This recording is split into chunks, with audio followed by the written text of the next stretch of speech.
বিদায় বন্ধু শহীদ হাদি। আল্লাহর সকল সৃষ্টি নিশ্চয়ই তার কাছেই ফিরে যাবে।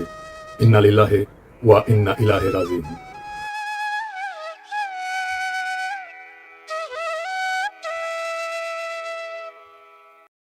ফ্যাসিবাদ বিরোধী সংগ্রামে আমাদের সহযোদ্ধা বীর শরীফ ওসমান হাদি আমাদের এই পৃথিবীর মায়া ছেড়ে চলে গেছে।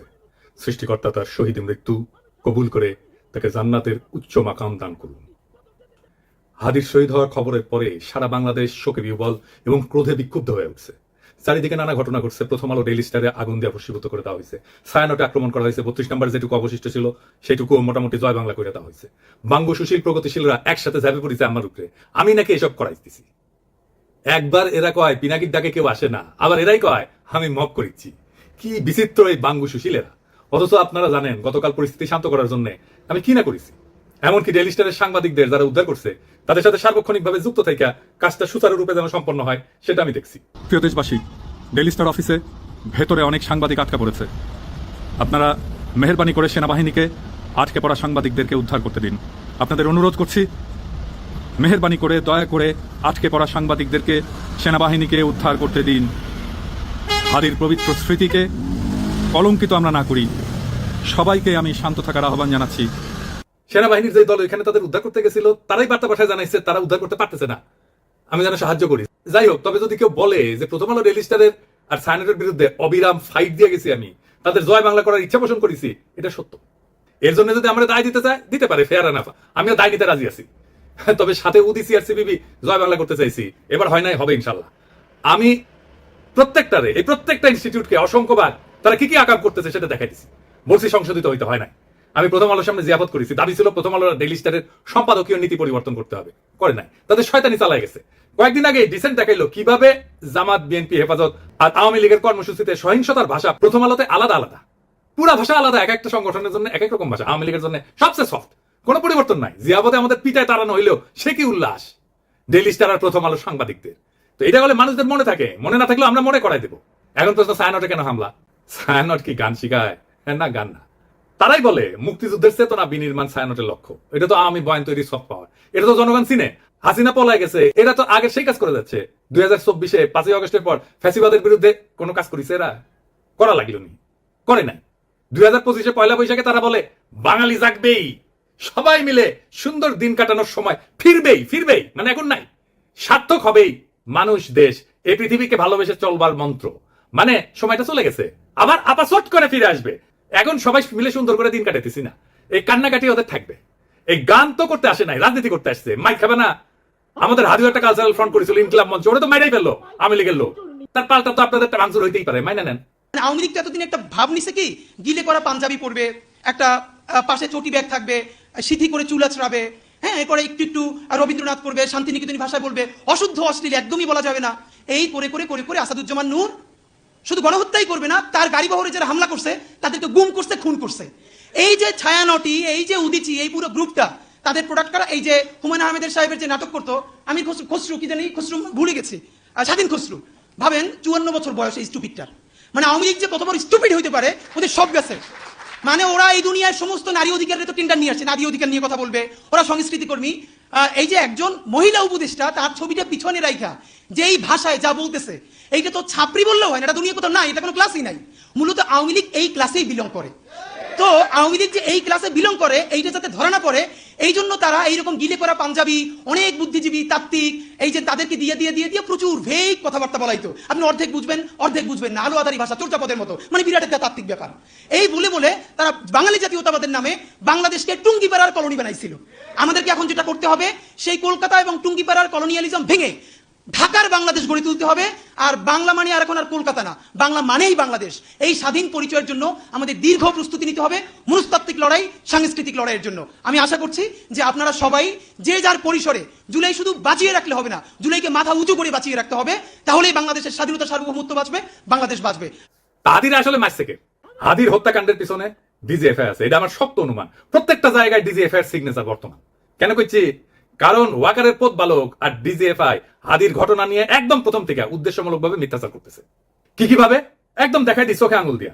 ঘটনা ঘটে শুক্রবার 12 ডিসেম্বর দুপুরের দিকে। ঘটনা ঘটার সাথে সাথে এই ওয়াকারের পথ বালক আসল অপরাধীকে আড়াল করার জন্য কইলো কি ভারত থেকে আসছে নাকি 80 জন শুটার বানোয়াট গল্প প্রচার করলো। কিন্তু ডিসেন্টের অনুসন্ধানে আসল অপরাধী বের হয়ে আসলো, আদাবরের লীগের সন্ত্রাসী যে জেলে ছিল, তারা জামিন করেছে বিএনপির নেতা। তারপরে কি হলো, ঘটনার ঠিক পরের দিন সে অপরাধীর অবস্থান সম্পর্কে ভুয়া ডাহা মিথ্যা তথ্য ছড়ায় যে অপরাধীরা 12 ডিসেম্বর শুক্রবার সন্ধ্যায় ভারতের গুয়াহাটি পৌঁছে গেছে। অথচ আবার সে নাকি এটা আবার হোয়াটসঅ্যাপে ইন্টারসেপ্ট করে পাইছে। চিন্তা করেন, অথচ অপরাধ ঘটে দুপুরের দিকে ঢাকা থেকে রওনা দিয়ে সন্ধ্যায় আসামের গুয়াহাটি পৌঁছানো সড়ক পথে অসম্ভব একটা ঘটনা। এছাড়া ঘাতক ফয়সালের বাবা মা আদালতে তাদের স্বীকারোক্তিতে বলছে ঘাতক সেই শুক্রবার রাতে ঢাকার আগারগাঁওয়ে তার বোনের বাসায় ছিল। অর্থাৎ ঘাতকেরা যখন ঢাকায় তাদের বোনের বাসায়, সেই সময় ওয়াকারের পথ বালক গুজব রটাইতেছে যে তারা ভারতে চলে গেছে। চিন্তা করেন, তাদের সন্ধান করে লাভ নাই। মানে বুঝিছেন, যুগান্তরে তার বাবা মা প্রকাশিত বক্তব্য অনুযায়ী সেই রাতে ঘাতকের বোনের বাসায় তারা দেখা করে ফয়সালের সাথে। সেখানে আসামি শুটার ফয়সাল তার অবস্থান নিরাপদ মনে না হয় আগারগাঁও থেকে মিরপুরে যায়। পরে শাহজাহানপুরে আসামি মোহাম্মদ হুমায়ুন কবিরের ভাতিজা আরিফের বাসায় যায়। শুটার ফয়সালের ব্যাগ নিয়ে তার বাবা হুমায়ুন কবির একটা সিএনজি ভাড়া করে দেয় এবং সঙ্গে কিছু টাকাও দেয়। পরবর্তীতে আসামিরা তার ছোট ছেলে হাসান মাহমুদ বাবলু ওরফে রাজের কেরানীগঞ্জের বাসায় আসে এবং তারা জুরাইন থেকে 2টা মোবাইল সিম কিনে ব্যবহার করে। বাবা আমার বক্তব্য যেটা পত্রিকায় প্রকাশ হয়েছে, আমি ব্যানে করছি না, সেটা অনুযায়ী ঘাতক যে এখন ভারতে আছে এমন কোনো তথ্য নাই। ওয়াকারের পথ বালক প্রথম থেকে অপরাধীদের খোঁজাকে ভুল পথে নিয়ে যাওয়ার চেষ্টা করেছে না এবং নিরুৎসাহিত করেছে না যে চলেই গেছে, তো এখন আর খুঁজে লাভ কি? ওয়াকারের পথ বালক অপরাধীদের একটা ভুয়া সেলফি শেয়ার করে বলে গোয়েন্দারা নাকি তার ফোন ইন্টারসেপ্ট করে পাইছে। এরকম আজগুবি দাবিকে কম্পিউটার ইঞ্জিনিয়ার হাস্যকর বলে ব্যাখ্যা করছে এবং কেন এটা মিথ্যা দাবি এবং অসম্ভব ঘটনা সেটাও ব্যাখ্যা করছে। তবে সফটওয়্যার ইঞ্জিনিয়ার তানভীর আহমেদ আরজেল সাইরের দাবি মিথ্যা উল্লেখ করে তাকে চ্যালেঞ্জ করেছেন। আইটি এক্সপার্ট তানভীর আহমেদ গণমাধ্যমকে জানান, একজন সফটওয়্যার ইঞ্জিনিয়ার হিসেবে বলছি, জুলকারনাইন সায়ের 100% ভুয়া তথ্য দিয়েছে। সে দাবি করছে অপরাধীরা অন্যের মোবাইলে সেলফি পাঠাইছে আর সেটা গোয়েন্দা সংস্থা ইন্টারসেপ্ট করে এই ছবি পাইছে। 2026-এ এসেও এই কথা বিশ্বাস করার মতো নয়। পথ বালককে বলছিল আইসে ডিবেট করতে, করে নাই। এই 3টা ঘটনা থেকে এটাই প্রমাণিত হয় যে ওয়াকারের পথ বালক আর ডিজিএফআই প্রথম থেকে হাদির ঘটনা নিয়ে আসল অপরাধীকে আড়াল এবং রক্ষা করার জন্য একের পর এক মিস ইনফরমেশন আর স্মোক স্ক্রিন ছড়াই গেছে। এই ইন্ডিয়ার দালাল পথ বালক বাংলাদেশের জনগণের 1 নাম্বার শত্রু, বাংলাদেশের স্বাধীনতা সার্বভৌমত্বের শত্রু। তবে একটা কথা সবাইকে একটু বলি, একটু শোনেন। শহীদ ওসমান হাদির মরদেহ এখনো দেশে এসে পৌঁছায়নি। স্বাভাবিকভাবে আমাদের প্রত্যেকের হৃদয় ভারাক্রান্ত, আবেগে বিক্ষুব্ধ। এই মুহূর্তে আমাদের সবচেয়ে আগে যেটা দরকার তা হলো সর্বোচ্চ সংযম এবং দায়িত্বশীল আচরণ নিশ্চিত করা, যেন একজন জুলাই যোদ্ধার বিরচিত আত্মত্যাগের প্রতি যথাযথ সম্মান জানায় তার জানাজা এবং দাফন শান্তিপূর্ণ এবং মর্যাদার সাথে সম্পন্ন করা যায়।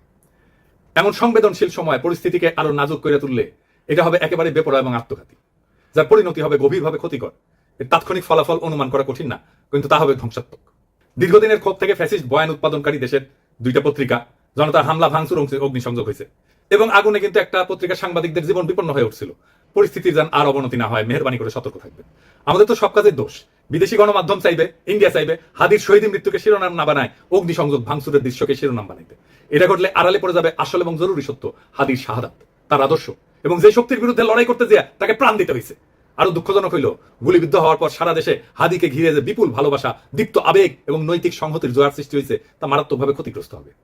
আমরা কোনোভাবেই হাদির আত্মত্যাগকে এইভাবে নষ্ট হতে দিতে পারি না। আমাদের শত্রুরা চায় বাংলাদেশের মানুষ যেন ঐক্যবদ্ধভাবে আধিপত্য এবং দমন নীতির বিরুদ্ধে দাঁড়াইতে না পারে, ইনসাফের পক্ষে দাঁড়াইতে না পারে, স্বাধীন সার্বভৌম বাংলাদেশের পক্ষে দাঁড়াইতে না পারে। জুলাই যেন কলঙ্কিত হয়, মানুষ যেন ক্লান্ত এবং বিভ্রান্ত হয়ে আবার তাদেরকেই স্বাগত জানাইতে শুরু করে যারা পতিত শক্তির পুনর্বাসনে সহায়তা করবে এবং পুরনো মডেলের কবজায় দেশকে আটকায় রাখবে। এই সংকটময় মুহূর্তে আমাদের প্রয়োজন শৃঙ্খলা, ধৈর্য এবং রাজনৈতিক স্পষ্টতা। খুব সহজে উস্কানি দিয়া সংঘাত সৃষ্টি করা যায়। আফগান পাকিস্তান সীমান্তেই দেখেন না, অনেক ক্ষেত্রে না বুঝে তরুণরা সে আগুনে ঝাঁপায় পড়ে, প্রাণ হারায়। আমাদের বুঝতে অসুবিধা হওয়ার কথা না কারা এই সুযোগ নিতে চায়, কারা বাংলাদেশের স্বাধীনতা সার্বভৌমত্বকে পুনরায় বিপন্ন করতে চায়। অতএব উত্তেজিত এবং ক্ষুব্ধ জনতাকে থামাইতে হবে, দৃঢ়ভাবে, শান্তভাবে, ধৈর্যের সাথে এবং অবিলম্বে। হাদির লড়াইকে রক্ষা করার জন্য, নতুন বাংলাদেশকে রক্ষা করার জন্য, বিপ্লবকে রক্ষা করার জন্য এবং যে ইনসাফ, মর্যাদা এবং আদর্শে অবিচল থাকার কারণে হাদিকে জীবন দিতে হয়েছে, সেই সুমহান লক্ষ্যের স্বার্থে আমাদের এই দায়িত্ব পালন করতেই হবে। আমরা সেটা করবো ইনশাল্লাহ। ইনকিলাব জিন্দাবাদ, শহীদ হাদি অমর হোক। আল্লাহ যতদিন বাঁচায় রাখবে, স্বাধীনতা, সার্বভৌমত্ব, ইনসাফ এবং সততার জন্য লড়াই করব। এই লড়াই আমাদের জিহাদ ইনশাআল্লাহ। আর যদি আমি মরে যাই, আমি শহীদ হয়ে যাই, আমার ডান পাশের ভাই বোনেরা এই লড়াই যতদিন বেঁচে থাকবে ততদিন চালাই নেবে ইনশাআল্লাহ।